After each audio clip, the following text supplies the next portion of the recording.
Yo, what's good? What's good, everybody? It's your boy Ronald Dragon Gaiden here. Back at it again. Here to give you a little review of Like a Dragon Gaiden, the man who erased his name, as well as the special trial I did with Infinite Wealth. Yeah, I definitely said. And also, I want to wish you all good morning to you! Good morning to you! We're all in our places! We're so amazing! hope that woke you up. Hope that woke you up. If that didn't, I hope this did.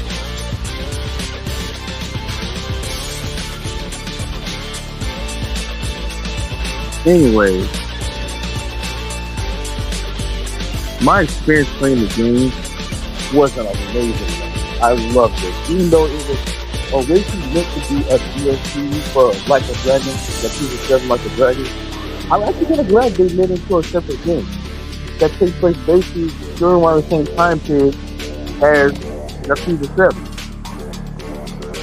Because it basically tells you what Fuji was doing during the time period of the PS7 and after the event of the PS6, where he basically takes his death. So when I first played the PS7, like a dragon, and when I saw Kiryu in one of the chat, I was like, whoa, hold on, wait a minute, I thought he was dead. You remember, don't get me wrong, I was happy to see him alive. But it kind of was like a whole mindful when I thought, like, oh, he's alive? But okay, then, how? And then what the heck was he doing throughout the whole time period? What he's been up to. And I'm glad they made the game to give us an update of what Kiryu was up to during the time period up to that point where he finally meets Ichiban and show up. Oh, hey there, redhead by nature. How's it going?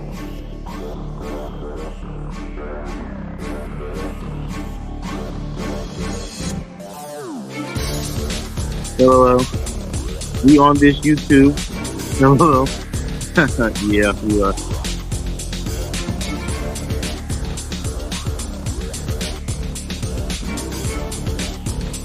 Hey, what's up, Brandon Looney Tunes, man? 2000. How's it going?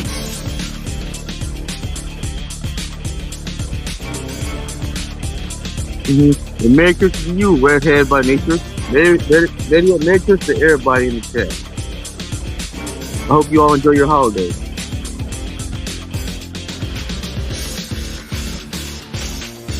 Nice to meet you, redhead by nature.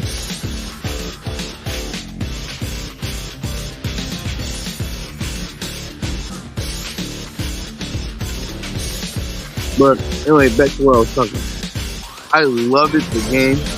I loved it how it basically touched on told the story of what Kiryu was doing and what happened to Kiryu after the events of the PS6 and during the events of the PS7. Basically, this guy was basically a secret agent. He was living a life of like undercover / in hiding after taking his death as secret agent, which is a cool thing because it also presented some new gadgets and a new fighting style.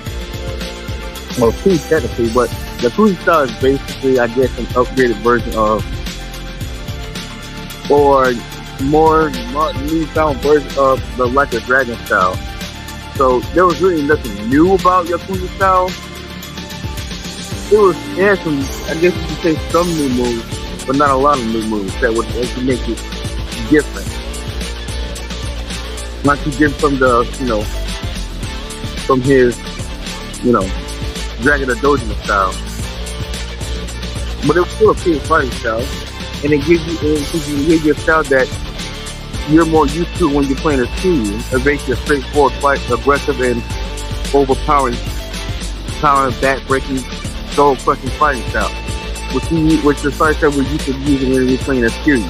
Because that's more of Kiryu style. But I ain't gonna lie, that whole Asian fighting style, the Doji Asian fighting style was pretty cool too once you get used to it. Especially when you factor in the gadget that goes on with the style, it makes it more effective. And let me tell you, that fight style was pretty useful in certain times when I needed it.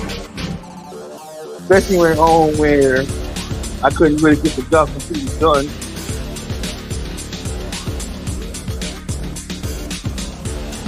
Well, I had a hard time getting the job done with just the Yakuza style. I could always resort back to the Asian style, the clean house, especially when you're up against multiple enemies. And it was very useful when you were dealing with multiple enemies.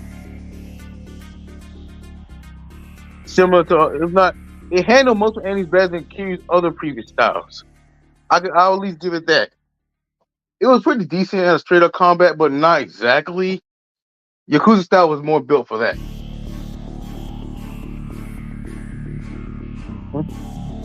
I have 2,483 now. Oh, congratulations, dude. You're almost at 2,500.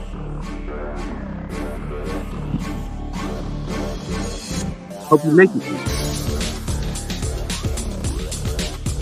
I think it's awesome. I think it's awesome. It's more than awesome. It's amazingly awesome. And it was. I heard there was also supposed to be an English dub version, which had recently dropped. I think last week. The English dub had finally dropped, and I had finally downloaded, but I haven't started on it. I'm planning on probably doing the English dub the upcoming next year. Possibly.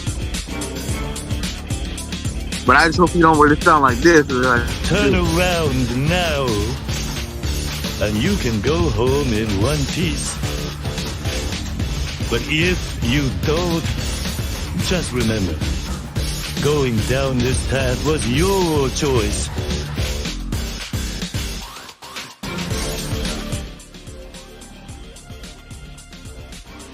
Yeah.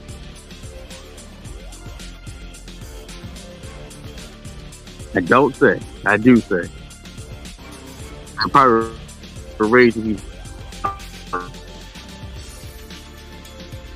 Okay.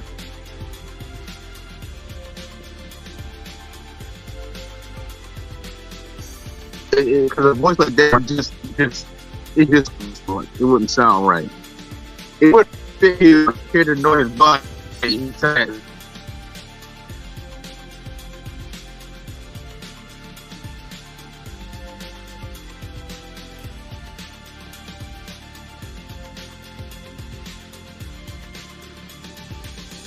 But overall, the gameplay was amazing. The mini games,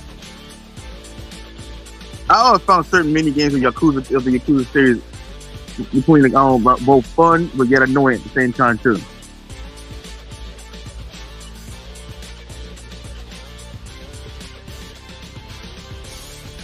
And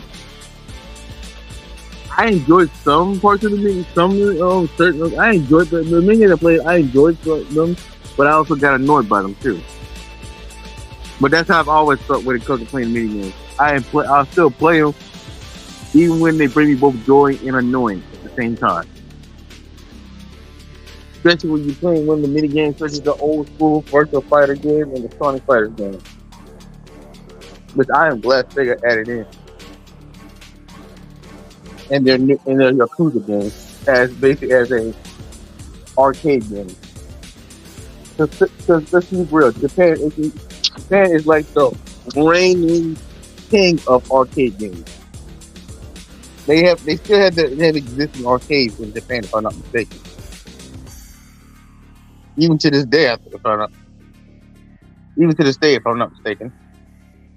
I could be wrong. I've never been to Japan for it. But I love doing my research and stuff. But I would love to go to Japan one day. But back to the game. Outside of the doji fight style, it took me a while to get used to it. But as I got used to it, I was killing it with the fight style. I was just dominating with the fight style as I got completely used to it. Especially when I slowly upgraded both fighting style. The doji fight style, especially when it's fully upgraded, is just bomb badass and overpowering. Especially if you use it effectively and use it right.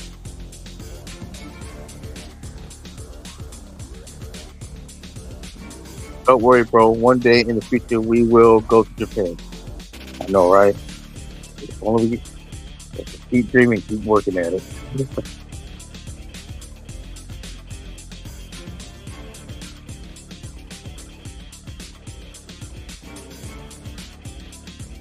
Okay.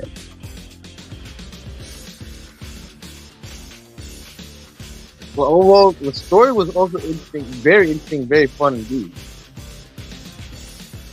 Well, basically, the Omi Alliance basically starts this operation saying that, which was basically also gives in depth in a look into the whole Omi Alliance and sort of disbanding the Yakuza and just starting normal business and life,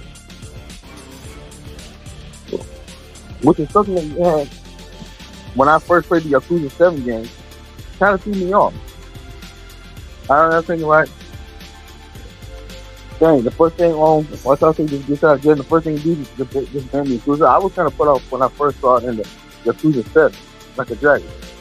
Which is why I'm glad that Yakuza Like a Dragon Gaiden gave us more in-depth look on the reasoning and what they went through just to make that a fruition. Like, they went to the trouble of going to kidnapping the doji member and forcing Kyuji into joining them so they can basically get enough manpower to take down one of the possible oppositions within the Omi Alliance, so they can make this fruition of this thing Yakuza realize.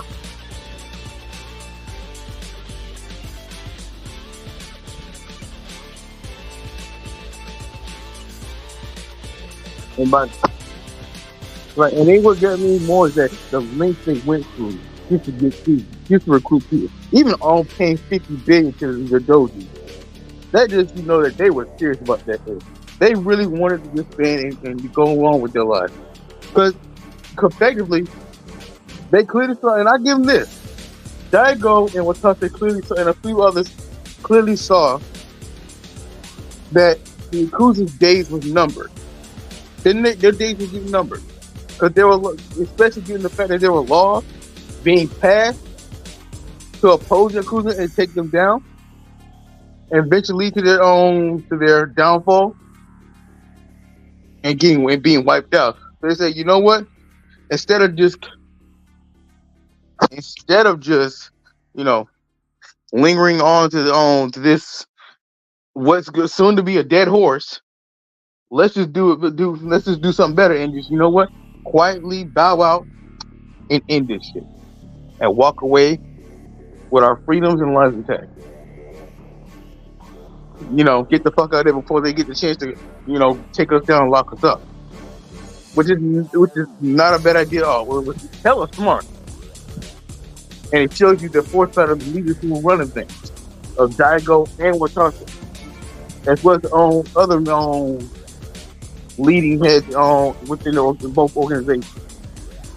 They saw the writing on the wall. They saw how things were going to play out, and they were not willing to just be fools and let themselves continue doing what they were doing, knowing that their days was going to be numbered. The possibility of their days was going to be numbered. And I agree with this. Like, I hated the fact that they couldn't the Total Clans no more and the Omi Alliance no more. But hey, we already saw the result of that in Lost Judgment, in the Justice Series. That you had a bunch of ex-former Yakuzas trying to form their own organizations or trying to bring back the glory days of Yakuza in their own way, but failing.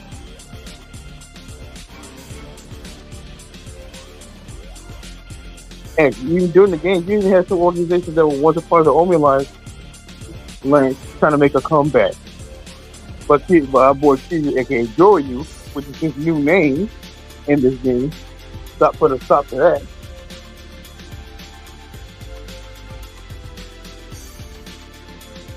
And let me also be the person to say that I actually love the Castle Coliseum. It reminded me, because it brought me back to the Underground Coliseum, where we used to play back from Yakuza 1, 2, 3, and 4. And I'm pretty sure 5 and 6, maybe. I didn't get a chance to play 5 like that for a long period of time. I played for a short period of time, but I didn't get far. And 6, I played for a little bit, but I never got far on it, so yeah.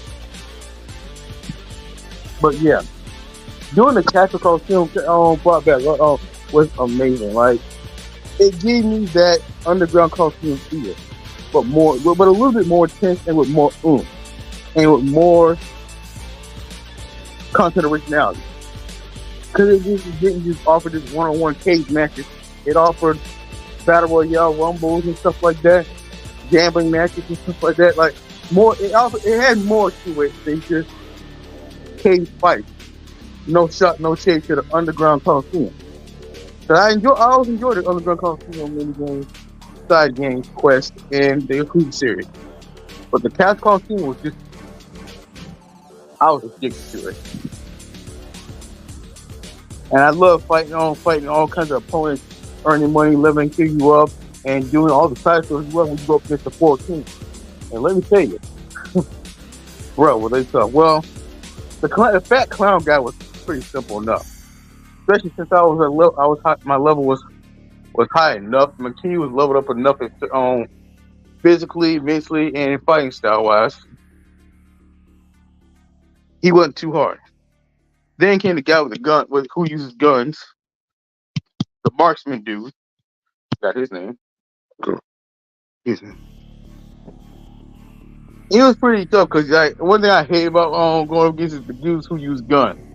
You know, gun food, who makes marksmanship with their martial arts. And those are the type of worst opponents I hated continuing with, but I over time got used to dealing with as I got used to the game with Yakuza and over time playing Yakuza games. But I still be having trouble with, marksman and martial artists. But seeing enough, I was able to take them down. It really get tough trying to go against the dude who dresses up like Iron Man, the fake ass Iron Man in their own game. The fourth king, the third king at the Cast Coliseum, which I like to call the discount Walmart Iron Man. Like you, this dude even had an energy on beam and everything, shooting out his hand and all, a super suit and all that. Gave him super strength and stuff like that. I was like, okay, yeah, you definitely are. One of the developers must be an Iron Man fan when I looked at this guy. So this dude definitely was a very clear ripoff of Iron Man. But he was still cool though, and he was tough as shit. Let me tell you. Makes me wonder and feel kind of glad that the real Iron Man wasn't in the game, because I probably would have had a year in Pulse time. Because like I struggled beating that dude for all American. Because not only had you had to take that dude down, you had to take the other two people you beat down, as well as the henchmen. Even though a lot of my members who were under me, a lot of my henchmen and allies were leveled up pretty high. We still had a tough time. So I had to go back and level up a couple of new allies, and focus more on attack power than balance, than overall balance. So when I finally went back into the on side again, I managed to beat him. Which one thing I noticed about when it comes to these Rumble team battles is that it's very much like the clan creator battle, where you get members, level them up to a certain age, level them up, and basically go into battle with them. Basically, I love how they combine the clan creator on mid game into the Castle Coliseum, but instead of you fighting a rival construction company or a rival company or something like that, you're basically just doing it in a form of pure all-out brawl. It's gang versus gang, team versus team. Yoku versus the Pope, the Op, which was super amazing. And very unique. And I like how they probably use the clan creator function to make that new type of minigame or, type of battle. Really added more to the Castle Coliseum function.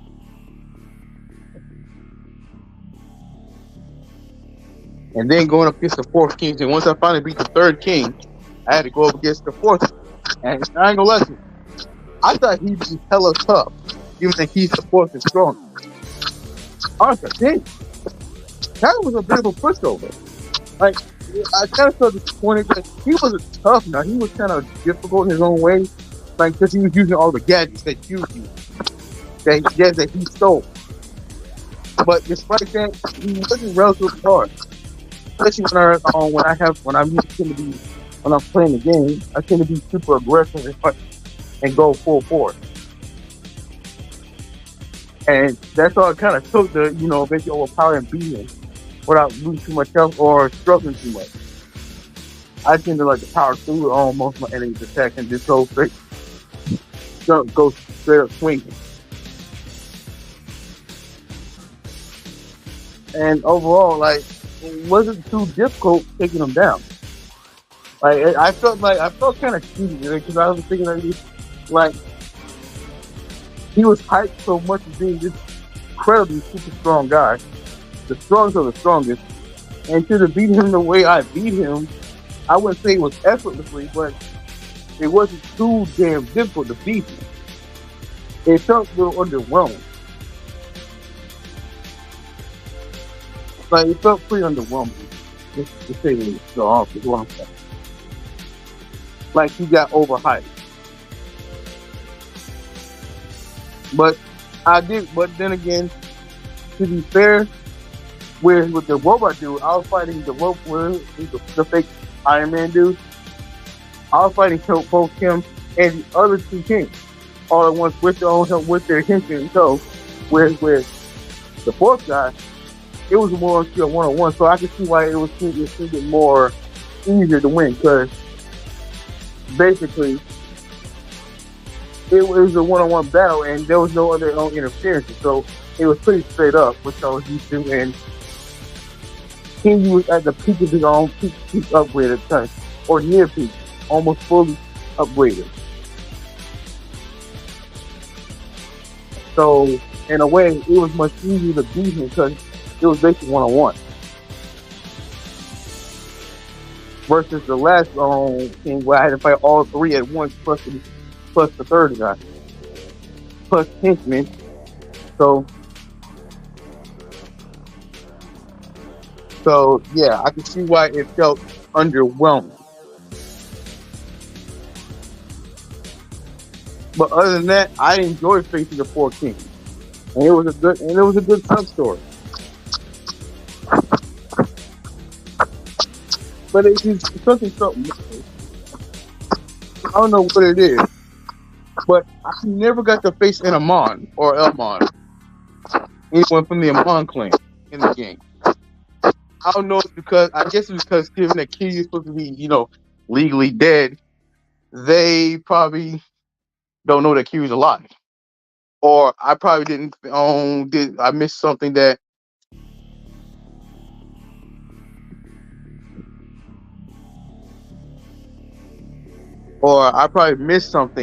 in the game where I probably didn't activate the secret hidden boss like you usually do in most of your Yakuza games when you face off against Amon or a member of the Amon clan. Who knows? I probably have to look back and see that there really was an Amon hidden boss in the game. Maybe I'll do it on my next playthrough when I do the English stuff. Yeah, it's the English stuff, y'all.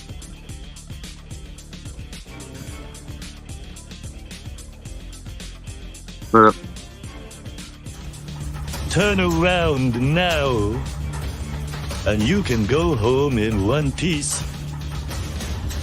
But if you don't, just remember, going down this path was your choice. Going down this path was your choice.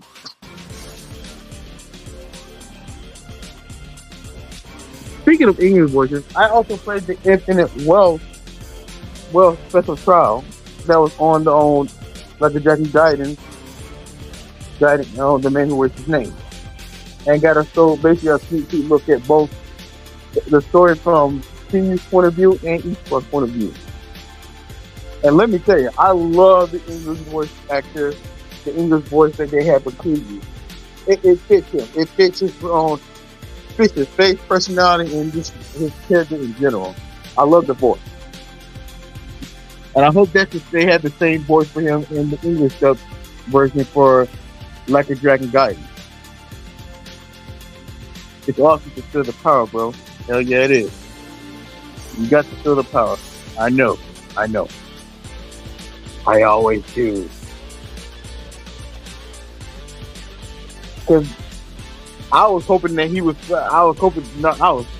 does not sound like the voice of the one I played just now. It would just be like, I want to play this game, but I can't stand the voice. So I'm glad they went on with an actual good voice actor for Kiryu. And I kind of like the new hairdo he got going. I think it's pretty cool. Took a little bit to get used to, but I got used to it. It didn't take long to get used to that. And then the game, even though it was a special trial that you couldn't do too much and you couldn't get too far, had pretty interesting mini games.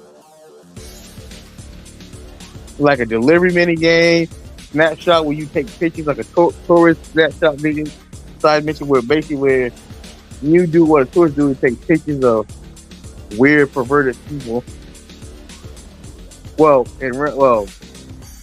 In this mini game, you're supposed to take pictures of weird shit or dudes or muscular bodybuilder dudes in tight ass cat suits doing weird shit. And supposed to take a picture of it, which was kind of an interesting, but yet weird and funny side mission mini game.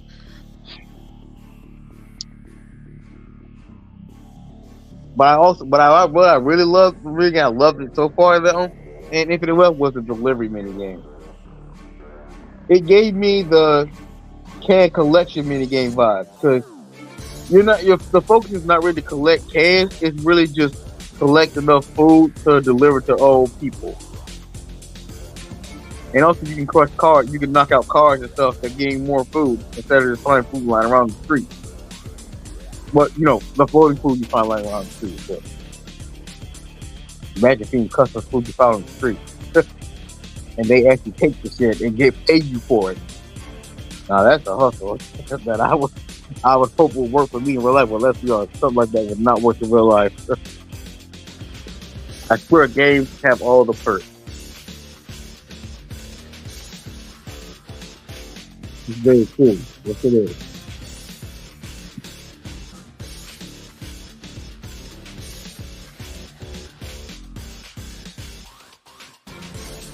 Very cool.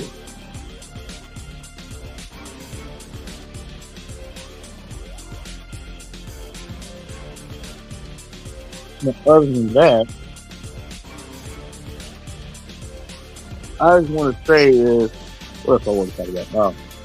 What else was there? Oh yeah, I also did 3 sub stories on Ichiban outside of the story. The Hawaii mode. With series always known as the story, Ichiban's known as Hawaii.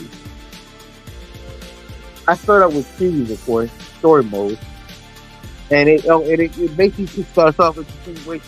It continues from where Like A Dragon Gaiden left off, where he was at this church, leaving a ring, and the story mode in Infinite World basically picks up literally right from that point right there, where Kiryu basically leaves a ring, and then he gets contacted by the doji, and given a mission in Hawaii. Even though technically he was already in Hawaii because he was basically taking a vacation there in Hawaii, as stated in Skype. But then he gets contacted by the OG saying that he's given a mission to look for a guy with the Ichiban who washed up on Hawaii naked. If you all saw the trailer, where Ichiban washed up on the shore naked, butt ass naked. Yeah. Here he goes looking for Ichiban. Before then, of course, As every story starts on Yakuza, she gets in front of a thug, she beats up the thug, so you got their own play game. And in Infinite Wealth, they basically use the same type of fight mechanic they use in Like a Dragon. So you don't get to freely fight, but you get to do the whole turn-based thing, as they did in Yakuza 7. Which is kind of a downer, but I've gotten used to it in the previous games, so I didn't mind it. Plus, the fun side you get to play is Kiryu. However, they kind of replaced Kiryu's own extreme heat mode with Dragon Resurgence, which is basically the same thing. Except in this game, Dragon Resurgence lets you to freely fight as Kiryu.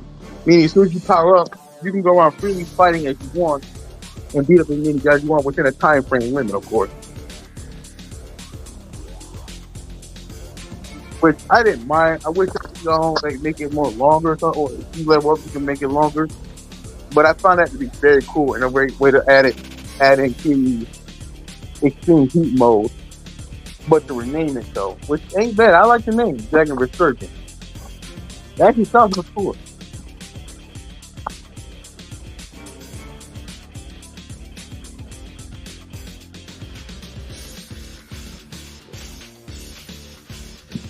But after that,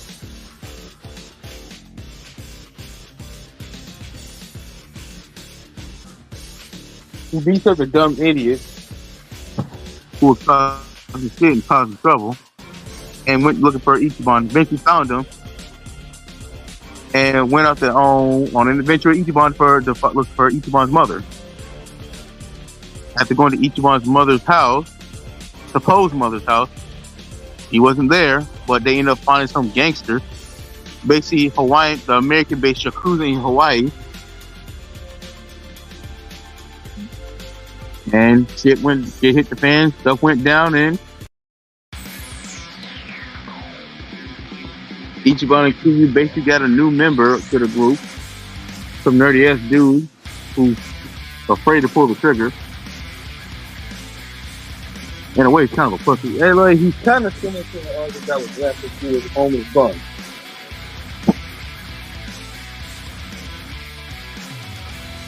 But more of a pussy. But he's a cool guy once you get used to him. And once he's on the game, he's pretty useful in battle. So they had to fight a bunch of thugs, including the boss himself. I guess, and plus, being the fact that you can only level up so much. There's so much in the whole free trial game, of course. Because the trial game, you can only level up to so much. So you can only get it so much stronger. But even like that, it was still kind of difficult, which is kind of dumb because King was also fighting issue. You would say, getting it, King talking that it was easy about the forward dude. But no, they wanted to make sure the game stayed challenging and you couldn't just over level and overpower the boss and the henchman. Which I can understand because it's not even the full game for you. But yeah, that was good. After that, story kind of ended there. And basically the specified ending for going to story mode, short story mode. So I did the Hawaii mode. And I did the usual. Played the delivery mission, the snapshot mission, and what else? There was another mission. You can also swim in that. Yeah, getting into the base of Hawaii, of course, you just swim in the ocean.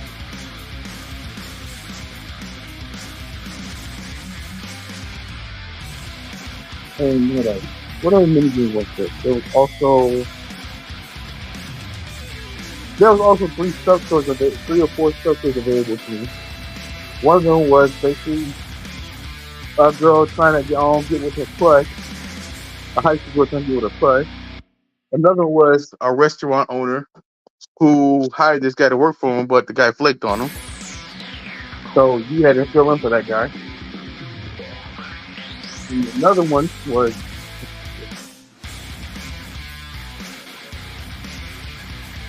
it? Dang, I forgot what the third one was. The third one was the snapshot mission. where you basically have to do that mini game. Because you know how most stuff in Yakuza, some of their mini games tend to be sub stories as well, or open up as sub stories. And the snapshot mini game opened up as a sub story first, so you had to do the whole snapshot thing. And let me tell you, the snapshot's pretty fun once you get used to it. Like it'll take you off guard and start off kind of fancy for you when you first start off, but as you get used to it, it's pretty easy to adapt to.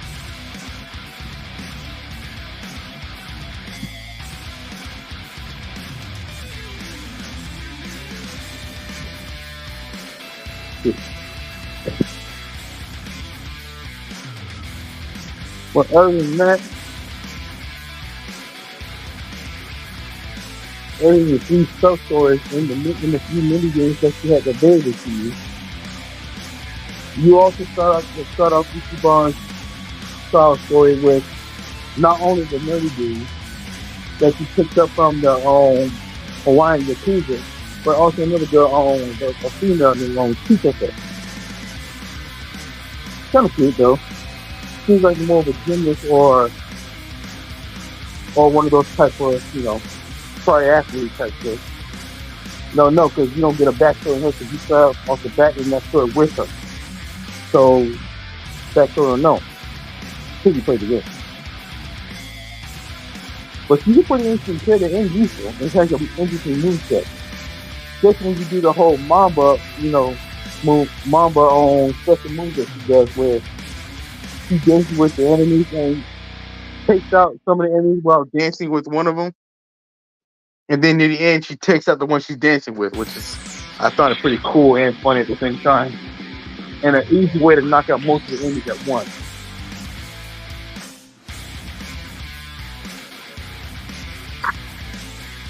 But yeah. So it's most of the premise of the main premise of Infinite Wealth I've gotten so far without spoiling too much. For those of you who still haven't played it or haven't gotten Gaiden yet. Or finished Gaiden. But Infinite also back to Gaiden too. Another interesting thing was Akame. At first I kind of thought her to be a bit annoying. I kind of got used to her because she's kind of a cool chick. Kind of masculine and kind of annoying, but she's a cool chick. And very useful too. Especially when it comes to gathering information. And as you get to know her, when I look at Akame, she comes off annoying. She's that kind of chick that power to be best friends with. Hang out, chill. Couple sodas. I don't drink beer. Sorry, I don't think I call it. Yeah, but if I did, I'd probably a couple cool beers and play games, watch sports, something like that. Like she would be that cool female friend. But that's how cool a chick she was. And she was also a good-hearted person because she helped out homeless, but also employed homeless for her information network, which she put to good use. Even though she's shown that she has distracted and people doubt her intentions, she doesn't let it bother her because she knows her intentions are to help others.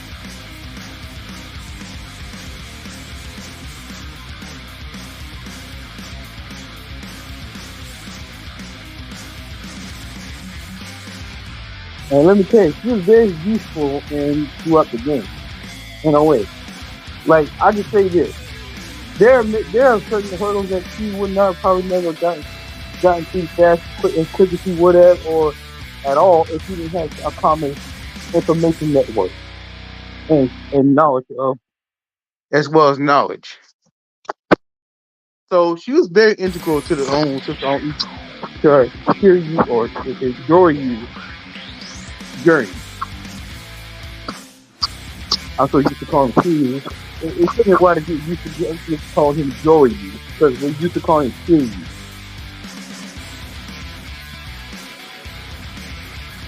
But yeah, at first I found her annoying, but every time she grew on me, and I understood that she's not only very useful, but very cool person to hang around with. And once you also decide, so you get to know her, as you're leveling up the common network, which is the name for information network. And you kind of still agree. You want to be a, he dreamed of wanting to be a singer, which I found pretty cool too. So you wanted to be a singer, that's cool. And she had a lovely voice too. But instead of pursuing a dream, she chose it on sticking what she's doing, which is a network and helping homeless and helping out others in need. Which made me, say like, wow, she's a really cool kid. She's a cool chick. Like, she's basically sacrificing her dreams to do this selfless cause. So yeah, there's a comment.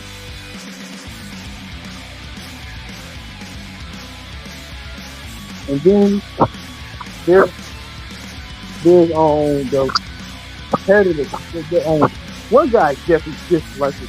One antagonist that disliked it was the head of the TV thing. That is fucking amazing. I hate him so much on the leader of the TV thing, which is a sub-family of the only line. This guy was basically like a knockoff. You could say he was kind of this boy band looking ass, knockoff Majima looking ass, knockoff Majima personality having ass, yet pseudo homo ass dude who thought he knew everything, thought he was better than everybody looking ass dude. I couldn't stand the guy.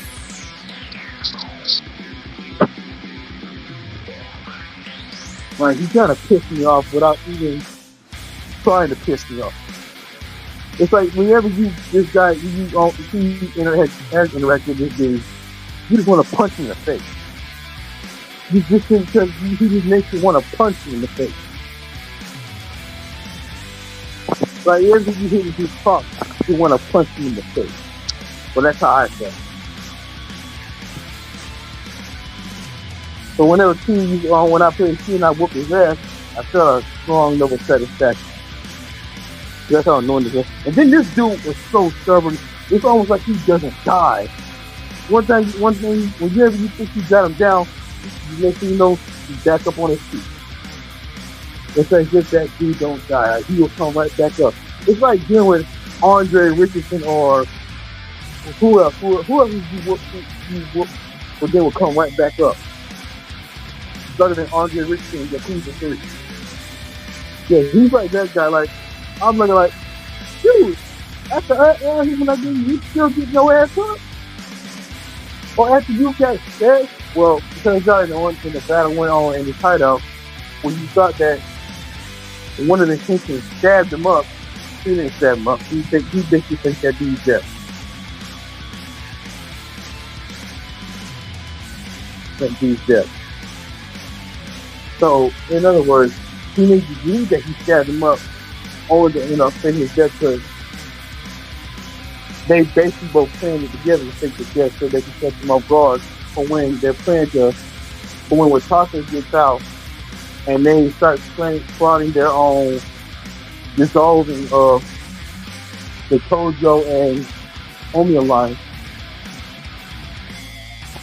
The traitor of the group decides to videotape everything so they can blackmail and prevent that. Because apparently, he wants to be the boss of an organization that is soon to be brought down by increasing crackdowns and new laws imposed on the Yakuza. And it made me think like bruh, do you not see the laws that are being passed to take y'all down specifically? Why would you want to continue sinking shit? Like, and they were kind of, and we're talking to each other, we got to tell each other, like, why do this? Why I want to continue something that's basically a sinking ship?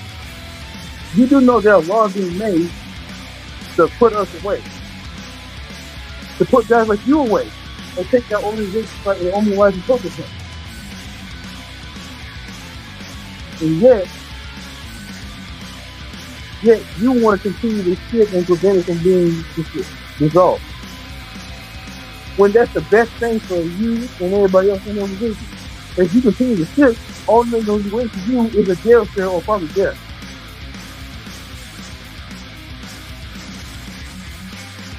But typical power hungry thug madmen, being the typical power hungry thug,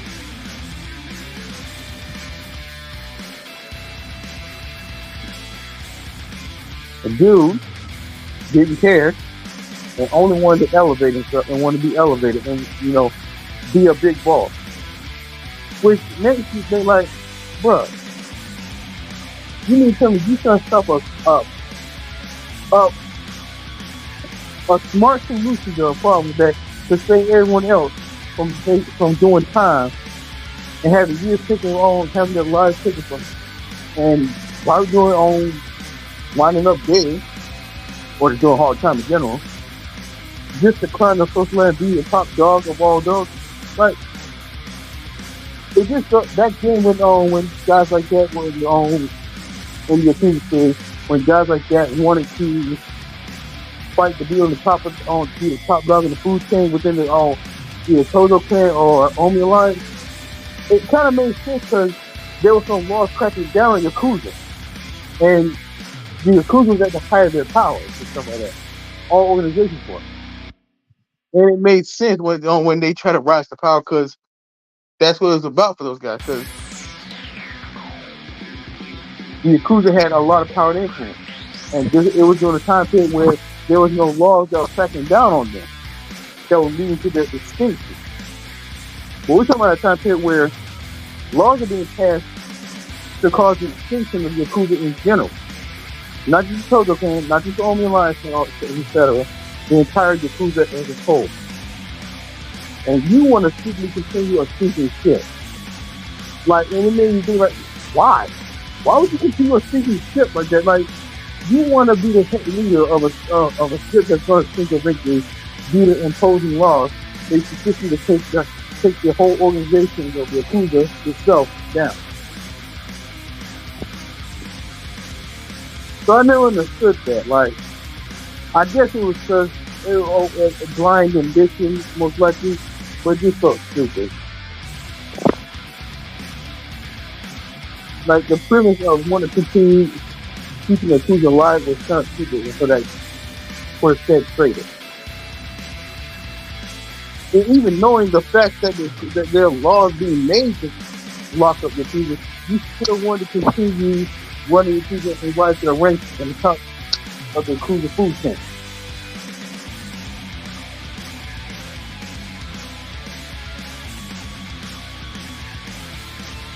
But after Kiyu and Watase and some of the loyalists to them dealt with the opposition, they went to their own meeting where Kiyu and Ichiban finally basically meet each other. If you play Yakuza 7 Like a Dragon, and where they basically all bust heads and everything, where all the legendary pieces, Majima, Tajima, and all any other the Daigo. Kiyu was in the background at the time, and each one of his friends were standing right up there or in the crowd. And after Watase announced the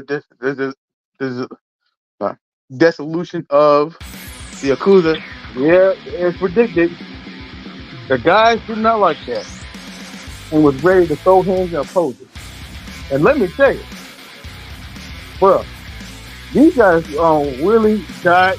These guys, I can understand the point of view of these Yakuza though. To believe that to go to your life and believe in a cause or something, even if it was a criminal cause, you were dedicated to this cause. You shed blood for this cause. You were loyal to this cause. You were loyal to this brother here. And further on from one of the big dogs to say that, we're going to end this shit so we can start normalizing shit like that. And this offer, and only this, really, they didn't offer an alternative. They didn't, if I'm not mistaken. There was no alternative. He would be saying, we're ending Yakuza. But offering an alternate alternative for these guys. You basically ended the Yakuza for this offering the alternative for them to go to after you gave that announcement. It's basically like, I'm ending this shit, okay, you guys just go ahead and figure out what you gotta do, you're on your own. I appreciate the services and everything like that, but yeah, we're ending this shit. So figure out what you gotta do in life, and yeah. So yeah, I can understand. I can understand that part of the frustration for those Yakuza and grunts and stuff. Grunts. So I did was mad because like, bro, we split blood for this shit. We was dedicated to this shit. We was loyal to this shit. And you tell us, and this is our way of life, no less. No less.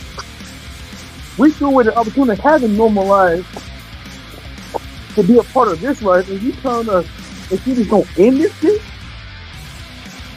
And we just gotta figure out from there what we gotta do and how we can live, how we gonna survive, how we gonna go through life.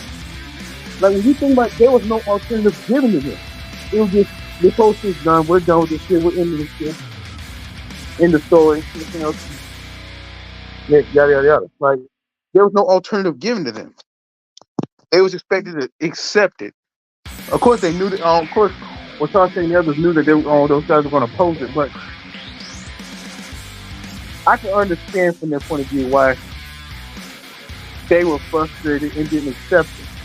Because if I'm loyal to a cause, and I sit buff with cause, and I throw away my chances of living a normal life, and just like being an ex-con in America, being an ex-Yakuza is kind of the same premise. Nobody was going to be willing to hire an ex-criminal. Just like being an ex-con, where it's hard to get a new job, especially black. Being an ex-Yakuza in Japan, or ex-con in general, it's hell tough to get a job. I'm pretty sure. I wouldn't know going to get it, but I'm pretty sure. Not many people be too open to hiring a criminal, a former criminal. You know what I'm saying? So I can understand their frustration. Even though they could have all talked it out and were talking to them, could have at least offered these guys alternatives like, hey, we do got some jobs for y'all lined up if y'all want to be a part of this. That way you won't be out of income or out of luck. But really, I didn't hear them from when I played in the game. I'm pretty sure that was not offered to them, which they added more anger to them and enticed them more to stay to a boat and fight back. Like you basically did what you perceive as a noble deed, but ignored the guys who enriched you, who served under you, and who was loyal to you.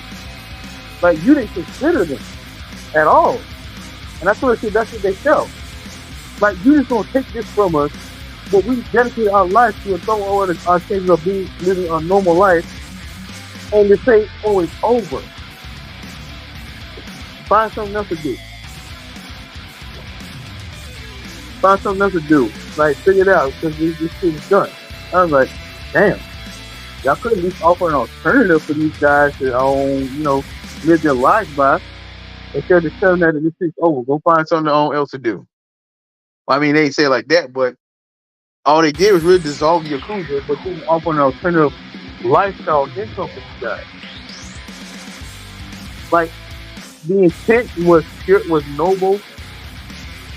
It's just a thought, but I feel like it was not fully thought out. It was not fully thought out. And I guess that's how they knew a revolt was bound to happen. A rebellion was bound to happen if they didn't need anything else. Especially when you didn't offer an alternative for them to vote by for when things end. And yeah, I'm not completely unsympathetic to the many members who are against the dissolution of the Yakuza, because I do kind of sympathize with them, and I understand where the end was coming from. But I understand that leading West saw it fit to dissolve the Yakuza because it was only a matter of time before they make more new laws to crack down the Yakuza and eventually slowly and completely wipe out the Yakuza in general from society. It was basically easier to bow out quietly and quickly, rather than continue a obvious sinking ship that was doomed to fall due to opposing laws. But outside of all that, I love the premise of the game. I love the game. The game was awesome. And for a game that was meant to be a DLC, it was amazing and worth the money. I enjoyed every bit of it. Especially the final boss, seeing the dude who betrayed you. Like, that dude, I ain't gonna lie, that dude was pretty tough. And stubborn. But it was still an awesome boss fight, no less. Let me tell you. He was pretty tough. That one where he had me almost dying. Because he was really giving me the business at the same time, but your boy held him on. You know what I'm saying? Enough said. But other than that, I fully enjoyed the game. I love the ending. I love and appreciate how they gave us a story of what King was doing during the time period of Like a Dragon 7. I mean, the season 7 Like a Dragon. It gave us an insight of what was going on during while King had his death state. Well, was basically walking around and ignoring you, and what all took place.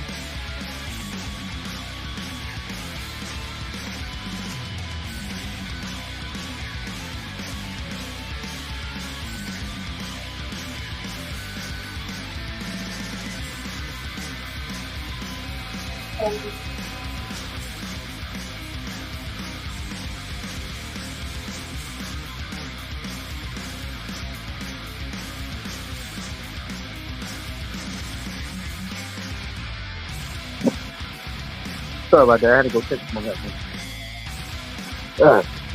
But overall, that's pretty much all I had to say. I hope you all enjoyed this review of both games. I hope you like the game, or you plan on getting into the highly recommended. It's worth the money. Both games are. Okay. I give them both a 10 out. I give the season Like a Dragon Gaiden a strong 10 out of 10, or 9.5 out of 10. But given the fact that I only played the special version of Infinite Wealth, I can't really give it a grade because, like I said, I only played I wouldn't feel confident giving it a grade because I only played a special trial version. But I still enjoyed it that much. And it gave you enough to look forward to, but enough not to spoil it. So, 10 out of 10. I'll do it. 10 out of 10. You know what I'm saying? Yeah, I don't say. I do say. And enough said.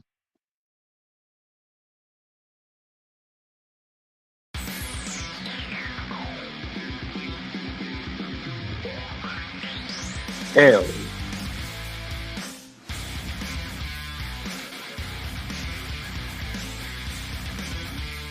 Anyway, I guess I'll end things here, but not before I do this. Turn around now, and you can go home in one piece. But if you don't, just remember, going down this path was your choice. Yeah. So for those of you who saw this live stream thing, I hope you get the game. I hope you become a future Yakuza fan or plan to become a Yakuza fan and eventually play the games, not just Like a Dragon Gaiden, but all the other previous games that have came out. So to you, who will join me?